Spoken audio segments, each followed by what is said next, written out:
welcome back. This is Kristen. Thank you very much to the select few and mostly people who know me personally who have watched my first video. I really appreciate it. I gave it a really rapid fire start. Um, I got a little bit overwhelmed with YouTube advice. So I went with my gut and listened to the thing in the moment that made the most sense to me. And that was just to start content and be authentic, and that the rest of the details and little pieces will come into play. And luck would have it to actually, the thing that I get most nervous about, besides technology, um, in this whole endeavor, is I'm very protective of my family. Very protective of the family that I have. And I mean the family that I've created. I mean some of the family in my original family unit that I have. And that's not everybody, I'll get into that. And the family that I married into, because when people talk about is blood, oh, blood's thicker than water, I call 100% bullshit on that. Excuse my language. I call BS on that because I've been hurt badly by blood, and I know that that runs very deep for people, and that damage, especially in childhood, is devastating. And so a big part of my best life and recovery life is being having quality relationships with people and building that. So I get really protective of the people that I love. So I was nervous, in particular, about some of my family, and I did talk to, in particular, I talked to my mom ahead of time and said, this is what I'm sharing, this is what I'm not, do you have any concerns, all of that, as you should do. At the same time, trying to, I know in my cognitive brain, right, this part up here, your frontal lobe, higher reasoning part, I have empathy and all of that up here, but I also have kind of reasoning. And I said, I know this is my story, but I do get anxious back here, the brainstem, and we'll talk about that because, again, I love to nerd out about that. Um, Kind of, that's a big trauma engagement thing for me, is to worry about my mom. And I can explain a little bit more about that. But the cool thing that happened today, I had a really chaotic day, but, and I had a moment, just like I had time between a few things in the morning, but I got a call from my mom who not only like really supported me, and said go for it, and she's excited about this and really proud of me, which is everything. It She also said, it's just an offer, no offense, you say no, all of that, but I know that you don't like the technical stuff. And she said, if Adam, that's my husband, is helping you, like, I'll back off, whatever. And I said, no, no, no. He's so busy right now. I feel, and he still did offer despite busy, but I said I kind of hate adding to that. But she said, I would love to help you. And she informed me that where I posted some of my links, that wasn't working, and how to do that better. And then she said, well, how else can I help do this? Do you need help with video editing? Do you need help with, anyway, my mom volunteered herself graciously. And I, like, to me, that was just a beautiful moment of what I needed to hear, not just on a functional level of navigating all of this stuff, but also her support. So I feel quite re-energized and fueled up and ready, fired up, ready to go at some things. I also was, now I don't watch videos while I'm driving, but I listen to audio through my car. It's not in my ears. Don't everybody calm down. Safety. I'm like, I am Ms. Seatbelt, trust me. Um, and so I was listening to, um, I discovered the Lifeboat with Tommy Scoble, which I've seen him on a guest appearance on other channels, and he had some cool things to say. I am a child of alcoholics and addicts and a family of addiction, and so I was like really like, and I practice um, I do treat some addiction, not just in substance, but I use a model called Seeking Safety, which is trauma informed care. I can talk more about that another time, but anyway, I'm going down um, um, a little side path here. What I was trying to say is I feel really re-energized to do some things. So what I thought I would do today in this video is really some housekeeping things about how I see this going down, and when you come to my channel to engage, what that's going to look like, what you'll expect. And you know what? Some of those things I can promise you, and and I'll be very clear about that. There's going to be some like when you go into therapy, especially like in a group or family setting, a lot of times we set these ground rules. And the reason for that is holding the safety of everybody in the room. Okay. In this space, because it's not therapy, I'm going to disclaimer that all over the place. I'm not your therapist. This is not therapy. Okay. Um, but I do think safety is really important. That is the basis, first and foremost, and the priority in living your best life is you need to feel safe. And so I know there's a lot of BS that goes down in social media places. And for years, actually, before becoming a therapist, um, I used to be public a lot more, and I actually really liked that. In a lot of ways. I've met some cool people online who to this day, like for 10 plus years, like we've had kids together, all this stuff, like they live on the other side of the globe. Or I've talked with somebody who, like, yeah, I'm a music therapist all the way on the East Coast, and we talk about like, I love ways of connecting with humans and with other people. But of course, when you open yourself up, you also the gate's a little more open, right? So it's on all of us to keep our boundaries well, and to keep in mind that when other people are coming at us, first of all, I'll get into the specifics. I don't want to tolerate that here, because again, I prioritize that safety. But you know what? I'm also a little bit, I want you to keep in mind that person is not happy.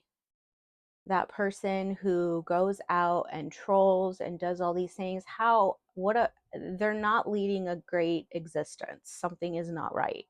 Okay. So, and it doesn't necessarily mean you did something. Okay. So I just want to put that out there. Okay. I know when we're going to be talking about intense topics that sometimes people come out with these intense opinions. Okay. In this space. So, item one, no bullying, really and truly. Um, my kids talk about this all the time. We also talk about what bullying looks like. It's not just a kid on a playground. Um, and also no hate speech. I am really sickened by a lot of things I've been seeing lately where people are talking about free speech.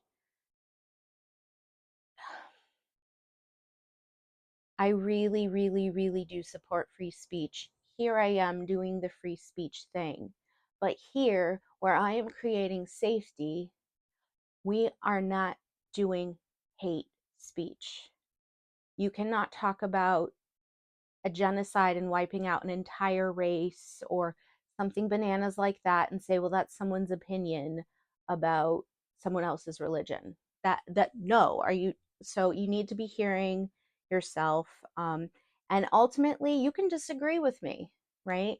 But and you can agree with me about why I made you leave the channel or why I blocked you. but I'm letting you know right here, this isn't the place to go do that. So if you need a place to go do that, change the channel. If you want to feel safe, I hope this is a place for you. If for some reason something goes down and I'm unaware of it, because again, missed it, busy, obviously nothing major is happening on my channel, but maybe that changes, please let me know. I will make all that contact stuff become available. Okay.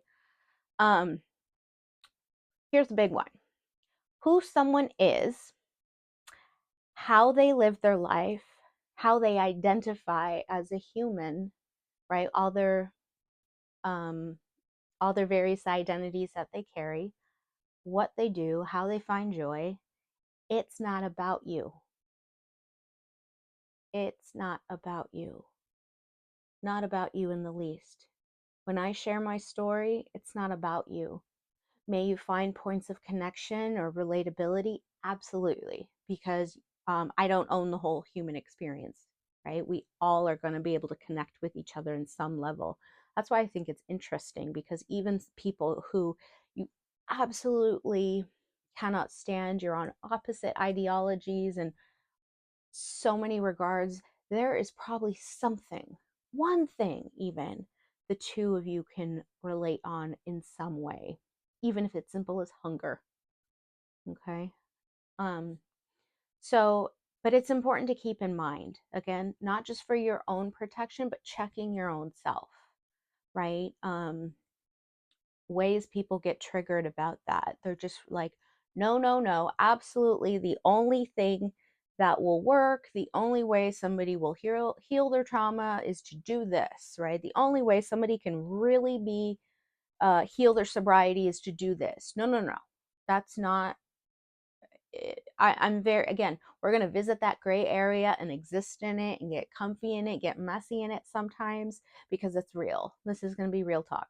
So, um, when people do those trigger warnings, I'm gonna get to that in a little bit next. But when people do those trigger warnings, I always want to say, yes, but part of that warning is to check yourself. How am I being, why is this person annoying me? What is going on here? What's happening? Um, and check in with yourself, right? Um, So, trigger warning. So, a lot of wonderful content creators that I started following, especially when they're doing tough topics, talk about a trigger warning. I am giving you a channel trigger warning. I can give you a heads up to different points too. Some people edit content to say, here's the spot where this happens. I'm going to be really, really frank with you. One, I don't know if I have the ability to do that. Not because I like don't want to do that for you, or that I just functionally, first of all, I don't know what I'm doing. I'm pointing a phone in my face right now. And I have like a few technical things because I have a technical husband who said, plug it in, turn it on, and because he gets me. So I'm not sure if I can go that detailed with you. I am gonna let you know though, I am not going to go into vast details, graphic details, or anything like that. I know YouTube has all kinds of special words they don't like to hear. I actually have some issue with that, but another soapbox. Um, but my life is a trigger warning. And the reality about trauma triggering is you don't know what will re-trigger that. Here's another tidbit on, so, sometimes people use the word engage, trauma engage, because it's actually an engagement with the brain. You can look up the difference of those words. All this, the little details of language really fascinate me because I think two things really matter, and that are undervalued a lot, are language and representation. Those two things make a huge difference in our world, I think. But trauma, engaging your trauma brain. I always point back here because that's where that happens. Um, and your nerve clusters. Anyway, why this happens is, and I've had to educate a lot of caregivers, a lot of clients themselves, because a lot of times people don't know that a behavior or a thing that they're doing is because of that trauma engagement. And um they'll say, well, why did that set off? It wasn't that situation, wasn't at all that traffic jam, or that being stuck in that grocery line, um wasn't at all like um being a victim of SA, right? It wasn't like that at all. So what are you talking, Kristen? You sound like a loon, right? Like one of those therapists that's like really reaching for something. Like, settle down. I think you've taken this too far. No, it isn't like that. However, what happens is when we engage with our senses linked to that part of the brain, right? Touch, taste, sight, sound, right? Um, and the feeling, right? This is the very primal feeling part of the brain, right? And so when one of those senses reminds us of the feeling. When I was assaulted, I felt stuck, trapped, physically this way, or that smell, that cologne that somebody used that had on their smell, right? Or um that freaking sound overhead was playing, or somebody was coming up too close behind me, and that's how I got grabbed, right? um all of those scenarios, yeah, you were in a grocery store line. Could you predict that? Yeah, sometimes trauma warnings are nice or whatever, but for a lot of us who have struggled with trauma, our moments weren't because of something we were warned about. The struggle moments happened when we had no warning at all, and we were just trying to get the fucking just trying to get the groceries done. Um, Sorry. Anyway, I am gonna try not to be too much of a potty mouth. I've tried to actually really do better in general with that. But it is what it is. And sometimes I unapologetically say a thing. And I'm not monetized or anything, so I don't, we'll see. Um, but that's the trigger warning. So again, I want to point out, you could be watching any other person's channel and not expect that, and there it is, right? So what I say to that, also, I feel like, for some people, like, I know one of the reasons, like, I wanted to do better and be better, is, and people ask me, how can you have lived what you lived and then do what you do? Like, are you just numb? I'm like, no, I'm not a robot. But I know how to take care of myself. I know about healing. And a lot of what I want to do on this channel is give some of that to you. Okay. Um, and this is also pivots to my next point. Everybody's own story, everybody's own who they are, what works for them. You're going to learn stuff on here that works for you. My clients do too. But guess what? And what I love about trauma informed care is that we go through all sorts of coping stuff. And if it doesn't work for you, I say, tell me. I'm not mad. You shouldn't be mad. Well, you can feel mad if you want, but let that just gives us information to say, all right, move on. We're not stopping until we find the things that work for you. And not only that, I always say you need more than one tool in your toolkit. If you've ever tried to like my husband and I have done a lot of handy things around our house, like I'm out of interest and financial necessity, if you get my drift, right?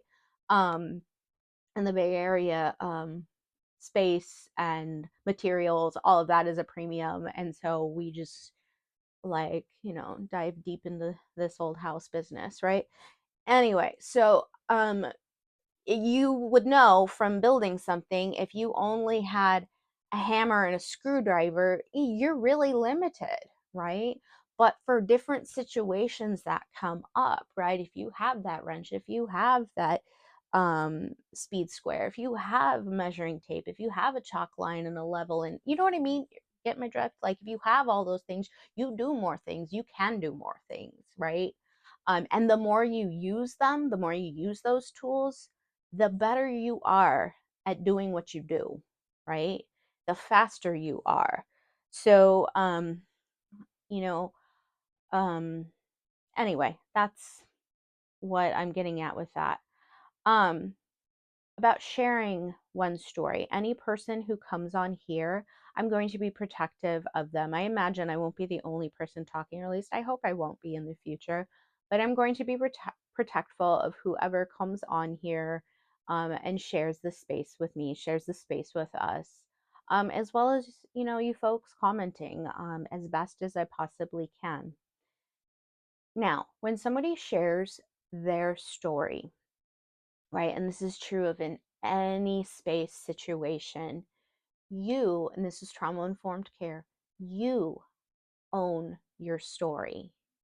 You decide if, if, when, where, why, and with whom you share that story. And there isn't a value on any of those things, right? And I think sometimes this happens a lot of times in therapy, and particularly in trauma therapy. It's a big beef I have, okay? Where people will say, you have to share, you have to talk about it. Like, I'll have parents a lot of times scoot their kid in and say, you have to talk about it, you have to talk about it, right? Um, and first of all, why that's not really good trauma informed care is trauma, as I will keep reminding you, is something out of your control, something that happened to you that was beyond your control. It was force in some way. And that could be anything from a natural disaster to an abusive relationship and all sorts of things, right? Happened to you outside of your control, that force. So when somebody, your entry into help is to, you need to do this and you better share this out of a story, an experience that is personal and vulnerable that you own. Like, people are trying to take that out of you, right? That's really, like, come on, stop with the creeper stuff, right, guys? Don't do that to people, okay? And I don't think a lot of times that that's happening, that you're doing that when you tell somebody you have to talk about it. Because a lot of times the parents I see um, actually have really good intentions, right? They want their kid to be well. And actually, parents in particular often sit with the most discomfort about trauma that's happened to their children. Um, right? And I get that. I'm a parent. Um, but what is very cool, so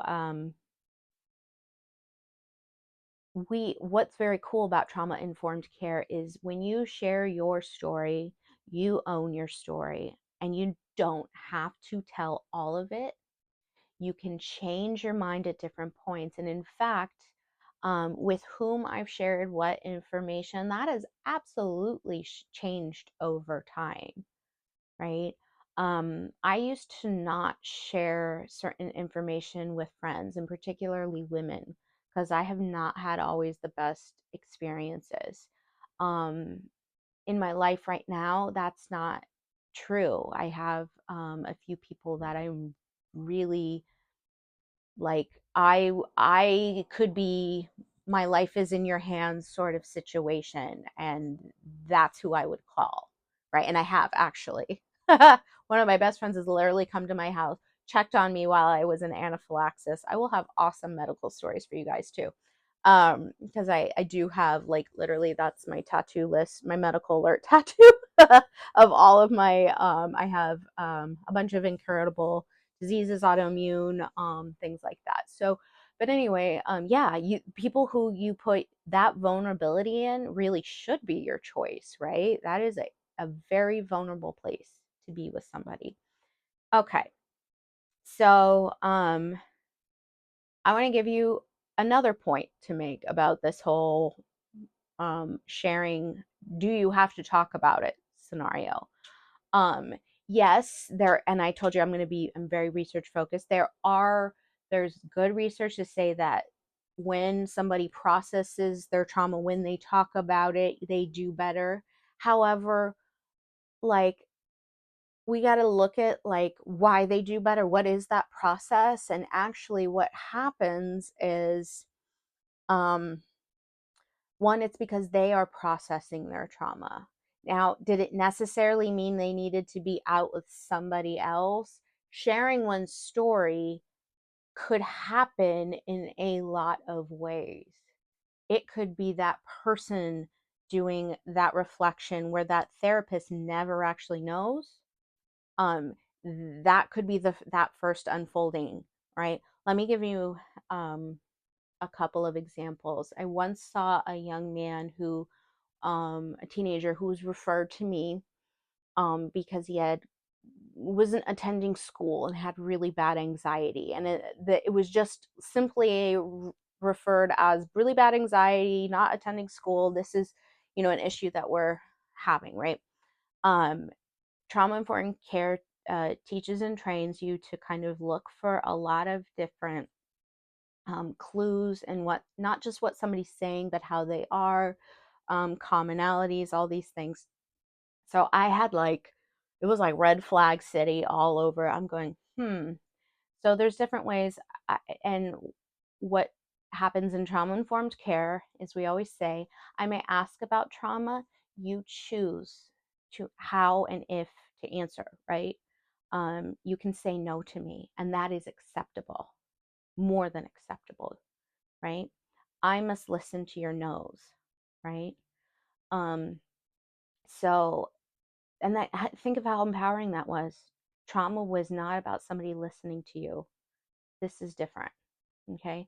So, anyway, this young man had all these things going on. I'm making a really long story short, but I asked about these things. I informed him of his rights and things to say no. And he eventually, pieces of his story. There was an essay situation involved, um, with, by the way, like, reports and the things that were done that to make that legal as a mandated reporter were done, but also at the same time too, if authorities have no information, like have no information, they just know an assault happened at some point and nobody's saying anything, right? um so it isn't always as cut and dry as one thinks. And I only mention that really briefly just in case you're like, wait. I take that stuff very seriously, and I can talk more about that later. But anyway, point being is, I know research says, talking helps, right? We heal trauma that way, but it kind of neglects, first of all, what about the person who said, I can't do that. I don't know that I could say that what happened to me. Maybe it just happened, right? Why are we not entitled to support, maybe as soon as it happened or as it is happening? So there were some really cool, for I also treat first responders. Mad respect for service members, first responders, people of service, right? Um, and there was some really cool, mental health boots on the ground treatment on 9/11. um, People who were going and, trying to recover injured and dead, especially as time went on, because you're not finding injured anymore at that point. There were people there that were saying, let me be with you, let me teach you some of these coping, what can we do? These people are not sleeping, right? I actually got to go into a training where they did this really cool ear acupuncture, um, to help. They said we did this at 9/11, on site for first responders to help them sleep. I'm not kidding you. It was the best. I mean, some people can say, oh, that's not something I'm ever trying, whatever, or I don't believe in it. Say what you will. I was game for it. I didn't have an opinion one way or the other, but, didn't see any, um, negative consequences. In fact, I was quite pregnant at the time and not sleeping. And they did say, look, we're going to do this and not this to you like everybody else, because I don't want to put you in labor. And I said, thank you. I appreciate that. But I had the best night's sleep like at 8 months pregnant. So, but the point of that story being people can have help wherever they at. Trauma informed care meets you right where you're at, when you're at, and doesn't turn you away based off of what you feel you can do. And it doesn't tell you what you should be able to do. And it doesn't tell you that, well, if you don't, like, we're going to prioritize who's doing better, like who gets the highest grade in therapy, right? Who, it's so funny when people come into therapy and they like really want the like gold star for me. And I'll be like, you know what? Like, I will give out as many gold stars as you want, but it has nothing to do with like who did what better in therapy, right? That's not what this is about. Okay. I hope that kind of answered some questions for you. Um, so important to note, we're going to hydrate. Hold on.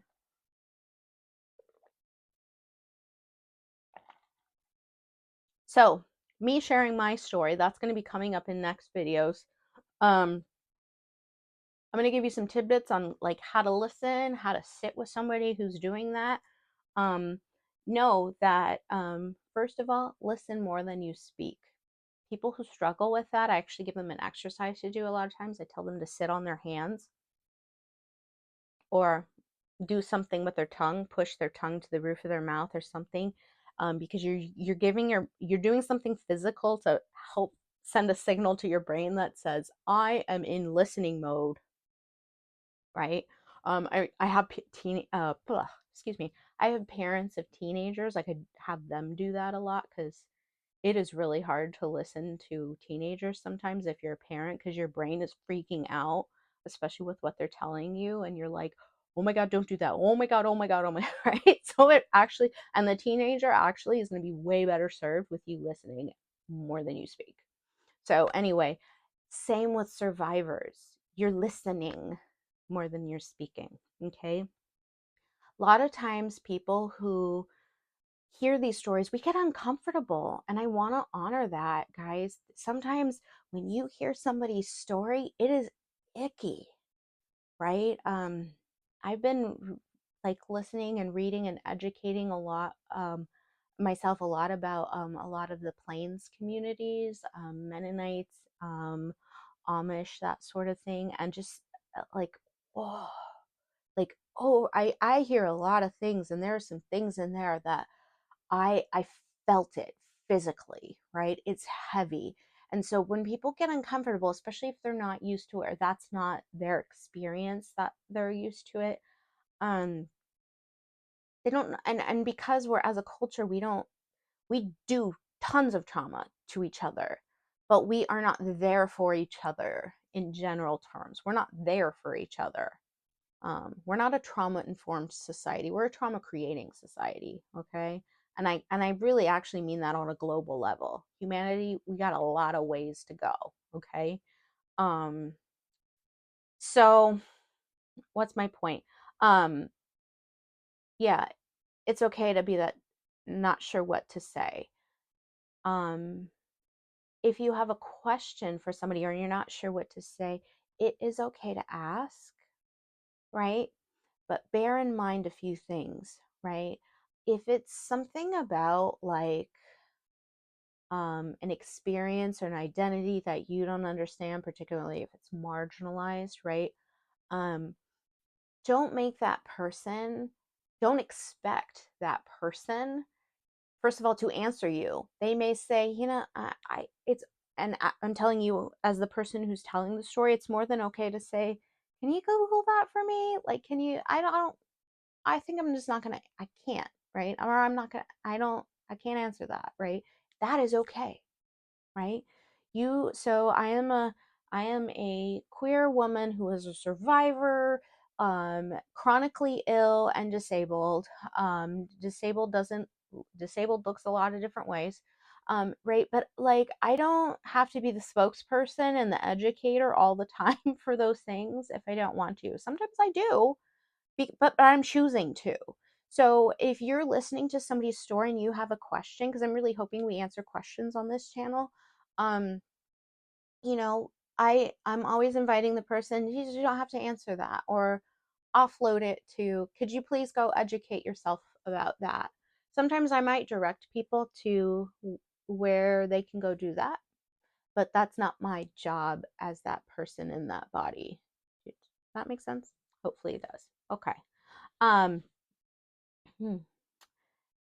No trauma comparing. No, let me explain.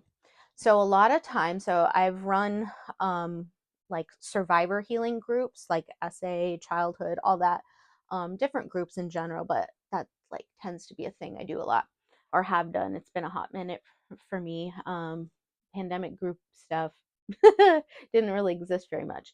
Um, but a lot of times what I see happening, I've seen groups of therapists do this. This is a thing not uncommon anywhere, that we do survivor story comparison, right? Somebody will get done sharing something, and the person that responds to them, well, okay, now, Susie, it's your turn to go. What, what did you want to share? And she opens with, well, my story was nothing like Alex. I don't want to say, so what I have to say, I mean, doesn't touch their story. They had a wholly different thing. So, you know, there is room and space enough for all of our hurts. Okay. Your pain, your story doesn't change um, because something else happened. It still happened. You still experience it the way you do. And that is not a shame on you. Something physiological, and I really want to create more content on that, has happened to your brain. That is not your fault. Okay.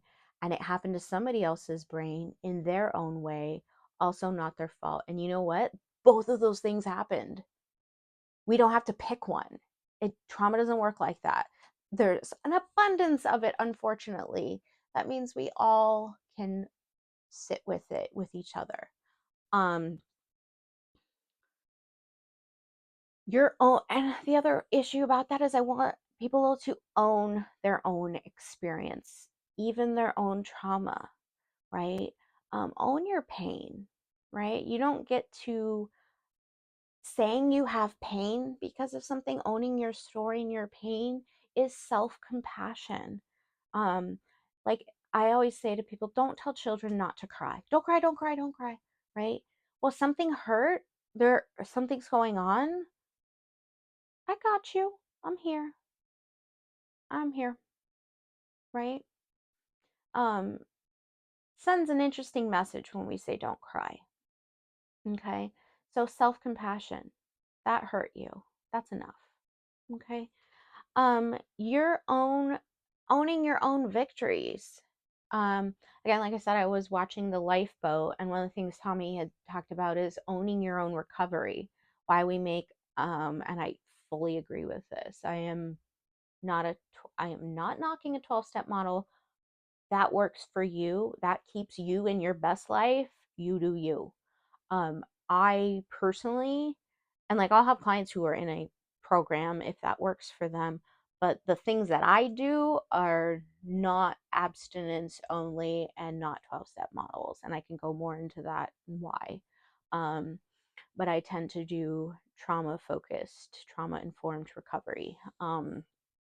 So anyway, point he was making about like we do anonymous, recovery means, well, we didn't always own our victory, right? I got sober from something that was like you know, a dependency that is real. Like, he is sober off heroin. Do you know how hella hard that is? Hard, hard. I had a client who came to me after doing prison time and becoming sober off meth. Do you know how hard that is?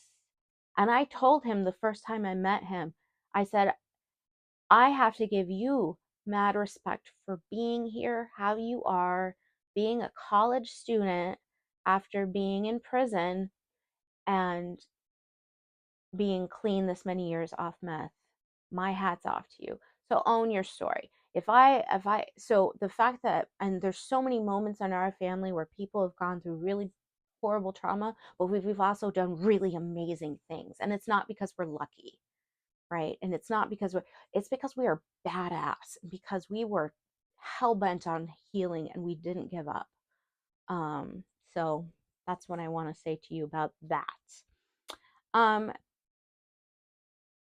when you listen to someone else's story, their answers, their healing, their joys, what brings them a purpose in life is simply theirs.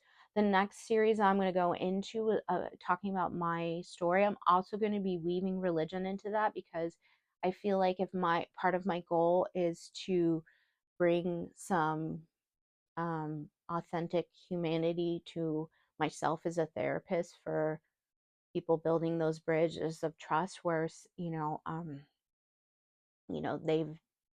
they're shaky at best, maybe not even there, um maybe in their religious experience and stuff. But if I'm going to talk on those big topics, control groups, all those issues, I'm going to talk to my experience too.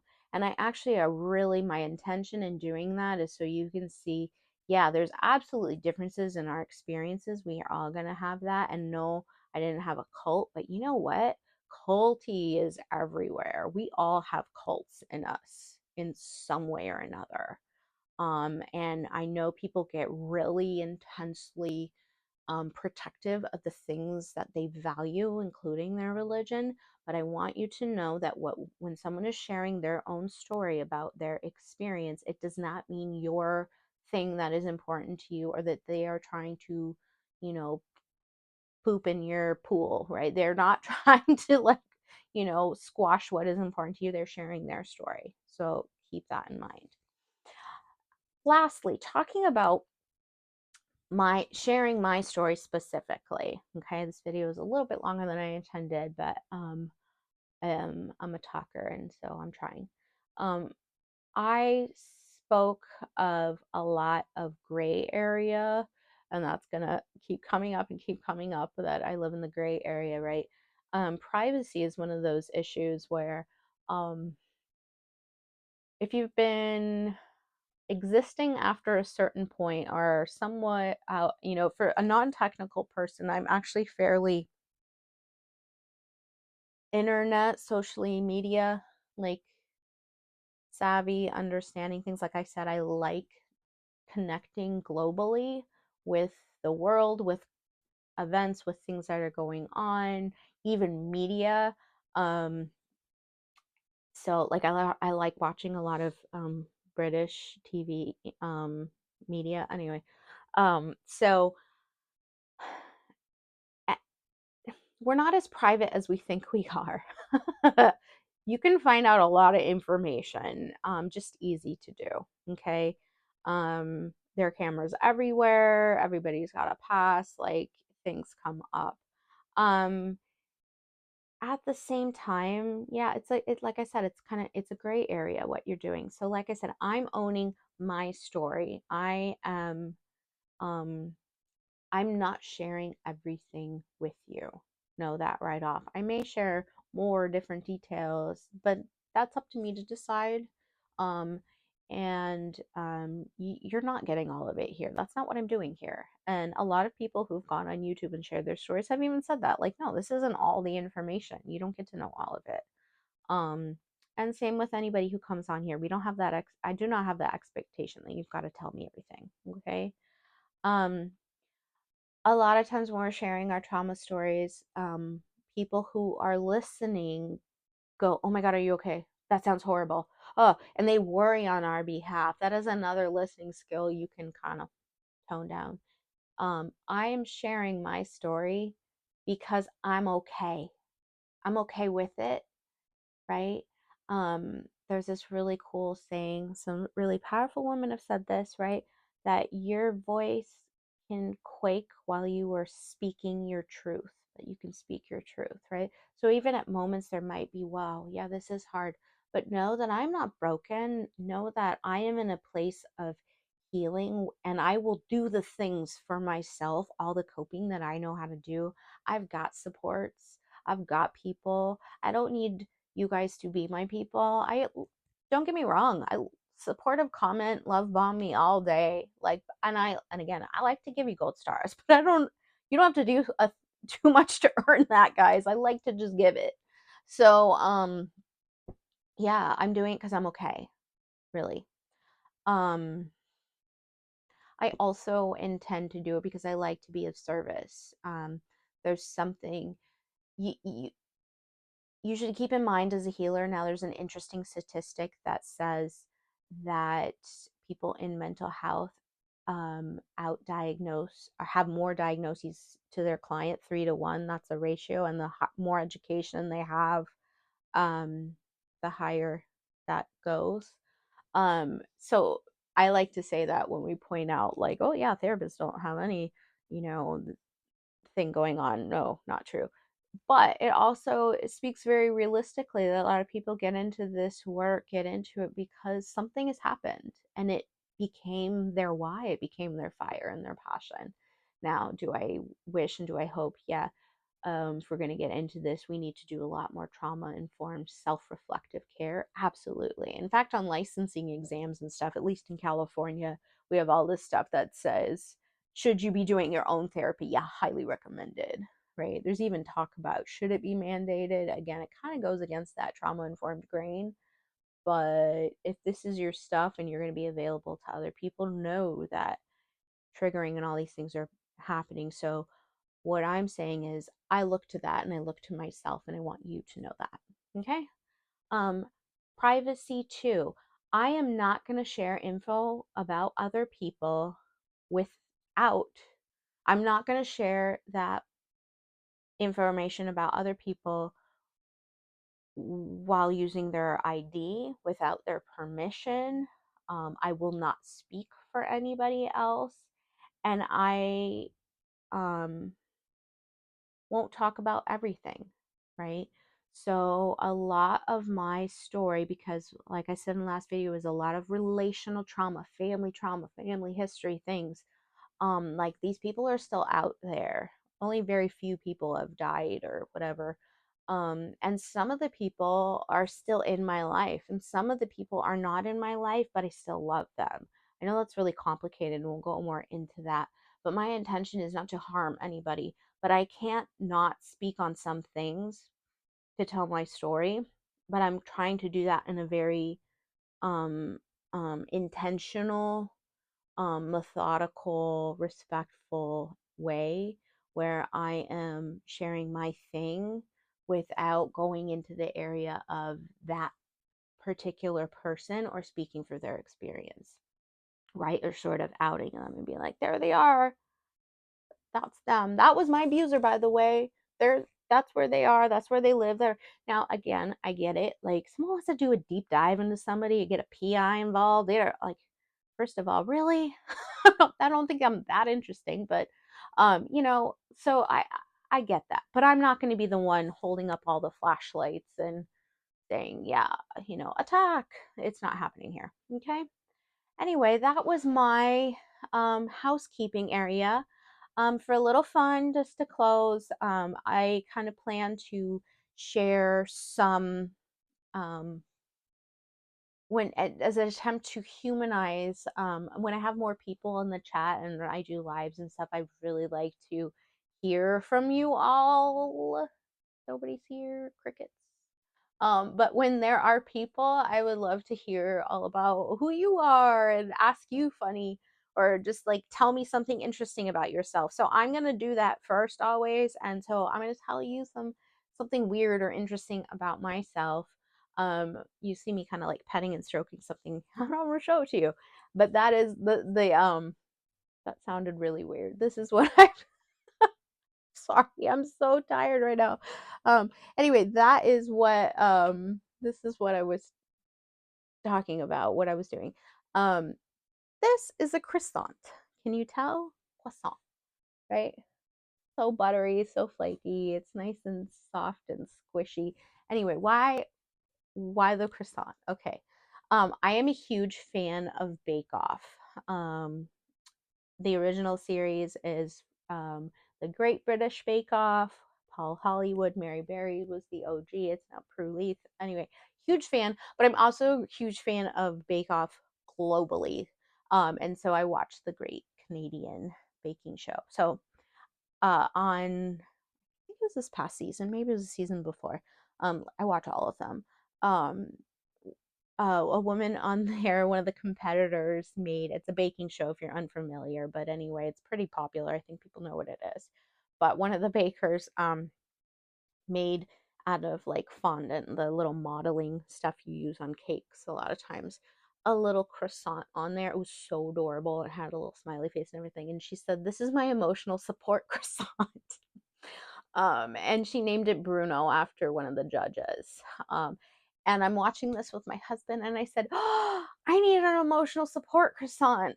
Because like, yeah, it's like hits me right where I'm at, pastry and cuddly things and cute things and wellness. So anyway, my husband opens up an Amazon package the next day and goes, "Here, I got you an emotional support croissant."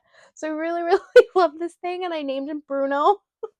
And he hangs out with me a lot. And when I had hand surgery, so it's all yucky bruised. So like that's what I rested my hand on. So anyway, he's just super comfy, and we can talk about fidgets and all the things that help. But that is my tidbit about me. I hope to hear more from you. If you are watching these, if you could hit that like button, right? I really appreciate it. Just I don't even know who's watching or what's going on. I see some views, but send me a comment, hit me a like. Again, traffic control. I would really appreciate that. But I do appreciate you checking in. And again, I hope to make my next videos a little more about my story content, but I feel like we laid some good groundwork. And I'm gonna break those videos up a bit quicker. I'm trying. So Bruno and I wish you well. Be well. Take care.